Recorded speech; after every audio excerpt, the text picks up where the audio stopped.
countries forward to negotiate. It took great courage for him to stay the course until this moment. And what we have ended up with here, as I told everyone a week ago, they're in this very spot, do not retaliate and you will be rewarded. So every country in the world who wants to come and negotiate, we are willing to hear you. We're going to go down to a 10% baseline tariff for them, and China will be raised to 125 due to their insistence on escalation. Ed, go ahead. Treasury Secretary, thank you for doing this. Let me ask you three quick things, if I could, just for the sake of clarity, because the markets are open and they're wondering. First of all, Mexico and China, are they part of this 10% universal? Well, China, no, China. Mexico and Canada, are they part of the 10%? Yes. Okay. Second, given then that you have the rest of the world essentially calling it, it's not China, is this now just all about China? Well, it's about bad actors, and what we will see is some of the very early countries are China's neighbors. That we're going to see. I'm seeing Vietnam today. Japan's at the front of the queue. South Korea, India.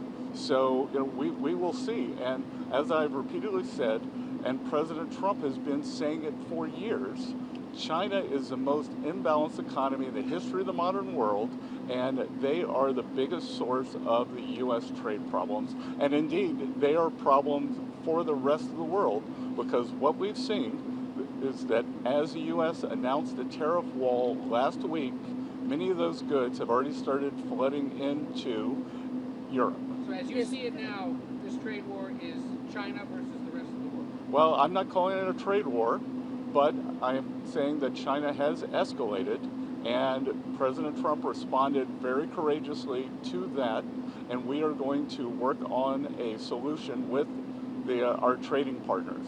And if I could just, excuse me, Raquel, if I could just add to what the Secretary said. Many of you in the media clearly missed the art of the deal. You clearly failed to see what President Trump is doing here. You tried to say that the rest of the world would be moved closer to China when in fact we've seen the opposite effect. The entire world is calling the United States of America, not China, because they need our markets, they need our consumers, and they need this president in the Oval Office to talk to them. And that's exactly why more than 75 countries have called, because the United States of America is the best place in the world to do business. And as the president has shown great courage, as the Secretary has said, in choosing to retaliate against China even higher. Elena, go ahead. Hi, thank you, Treasury Secretary Bessent.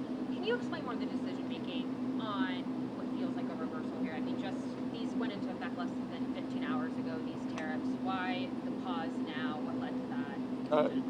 No, again, President Trump created maximum negotiating leverage for himself, and which tariffs went into effect 15 hours ago.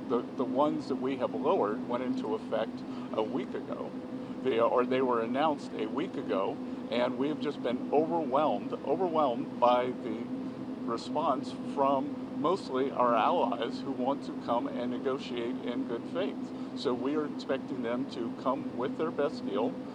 As I said a week ago today, don't retaliate, hold your ground, let's see what happens. And China, they kept escalating, and now they have 125% tariffs that will be effective immediately. Mr. Secretary, Go ahead. Mr. Secretary, thanks so much for doing this. The 90-day pause on the reciprocal tariffs, is that because of the whiplash that we've been seeing across the financial markets? How much was, what we saw in the stock markets, a part of this decision? No, it's because because of the large number of inbounds. We've had more than 75 countries contact us, and I imagine after today there will be more. So it is just a processing problem. Each one of these solutions is going to be bespoke. It is going to take some time, and President Trump wants to be personally involved. So that's why we're getting the 90-day pause.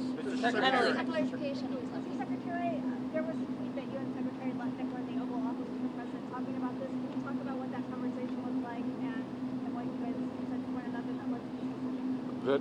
Look, it's all the President's decision, and the President had a level in mind to raise the China tariffs, and then he had the 3-month, essentially the 3-month pause in mind, and we were discussing the exact wording.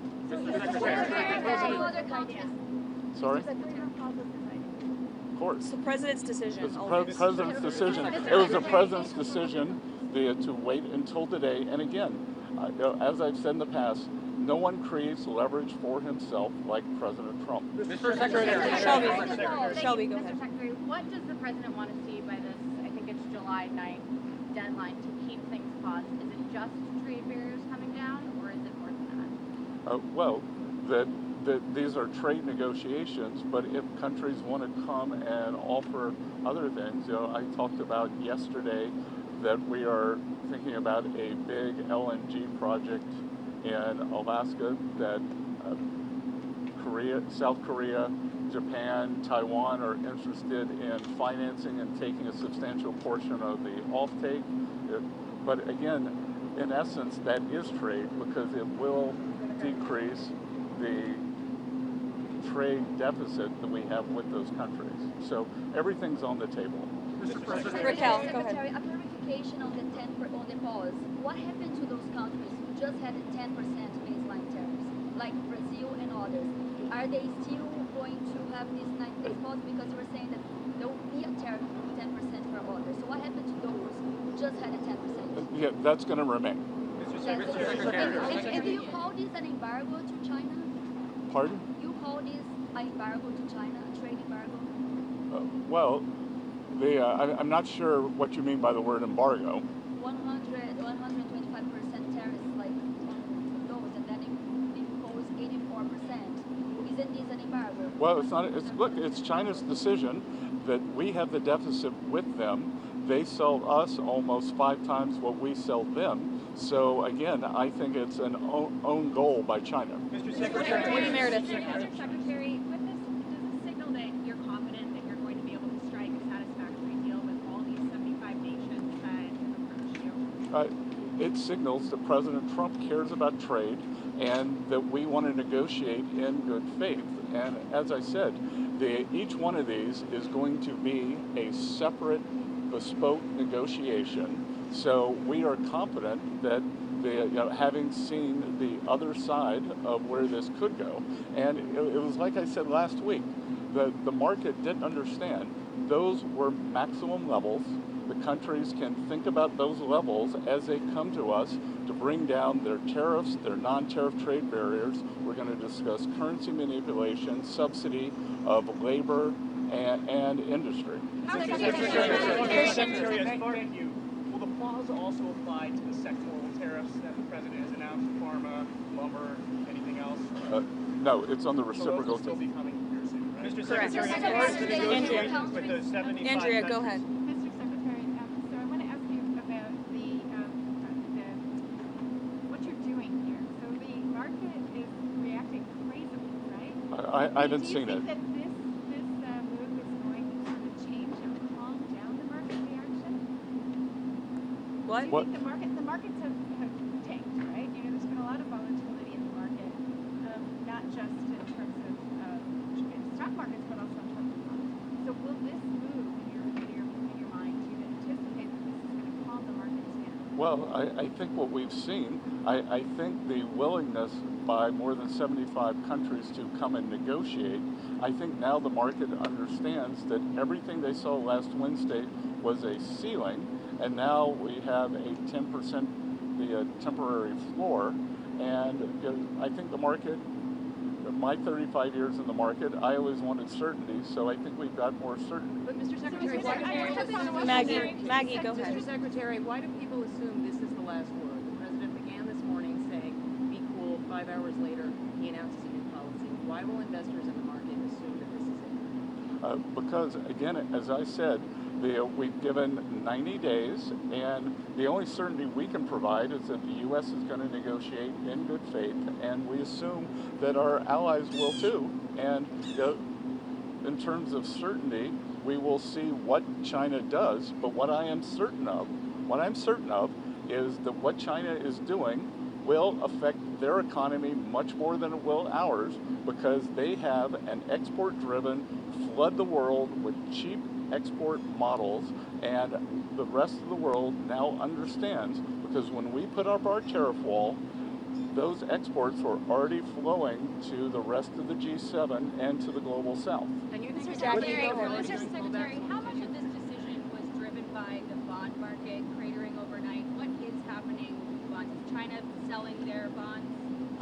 I have nothing that says that, and we actually had quite a good 10-year auction today, and all this was, again, this was driven by the president's strategy. He and I had a long talk on Sunday, and this was his strategy all along, and that, you know, you might even say that he goaded China into a bad position. They responded. They have shown themselves to the world to be the bad actors, and we are willing to cooperate with our allies and with our trading partners who did not retaliate.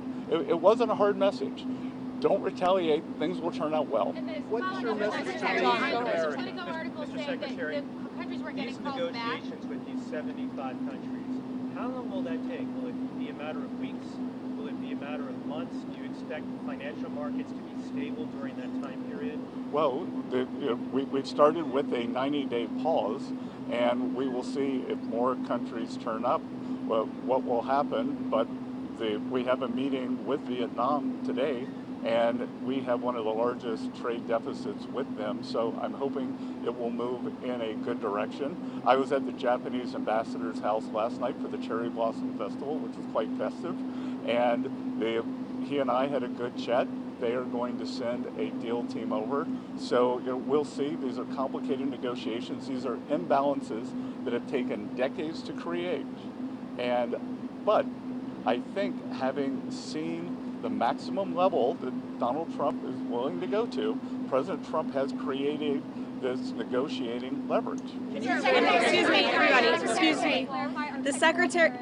The secretary is obviously a very busy man. As he has said, he's had more than 75 countries that the trade team has to respond to. I'd just like to end with this. For decades, Republicans and Democrats have said that these unfair trade practices are ripping off the American people, are ripping off our country, but nobody has ever done anything to address it. We finally have a president here at the White House who is playing the long game, who is doing what is right for the American worker and our industries here at home, and he has put together a fantastic team in Secretary Bessent, Secretary Lustnick, the entire trade team who will be focusing on negotiating these good deals to put the American workers first, and we're going to get to work to do that. Thank you. What about the EU? What about the EU? They retaliated this morning. Why aren't they being treated like China?